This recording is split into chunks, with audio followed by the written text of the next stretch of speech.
Hey, this is Martin from Abacus Whiskers, and this is our assessment page, and I want to talk to you about how you can change it to see what you need and also what it does at the moment. So you have your list of child names or student names down the left hand side. You've then got your assessments across the top, and you could change that to a date or a name or whatever. The default setting is that it will you'll input the child's score, and then it will give you a class average for each assessment across the top there. It will then work out the average for each child across all the assessments and put their score that side. Okay, it will then compare each child or each student's score against the average, and then color code this end column accordingly, depending on whether they are below average or above average. I'll show you that conditional formatting because you might want to get rid of it. I can understand. So conditional formatting, select the rows where it's colored, and you can then go up to conditional formatting and manage rules.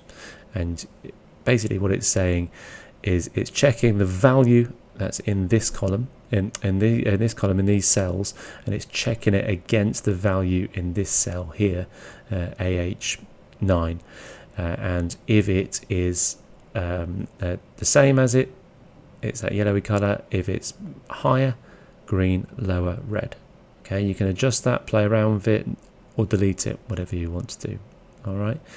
At the moment, when you first get it, these haven't got the formula in for working out the average, and the reason is this: if I put it in now, it brings up an error because it's looking for data and numbers in these cells down here, and we haven't got them. So it brings up an error and messes things up a little bit.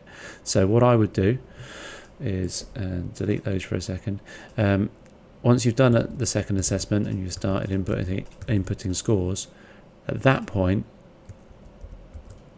at that point, you can click on that cell. You can see there's the formula. Control C to copy, Control V and paste it in there, and it'll work it out, and then it stops any error codes and keeps all the formatting.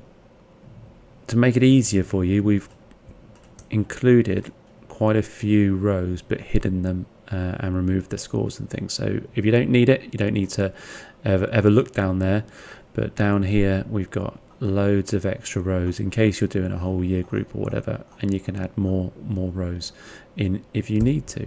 So they're there and they're hidden.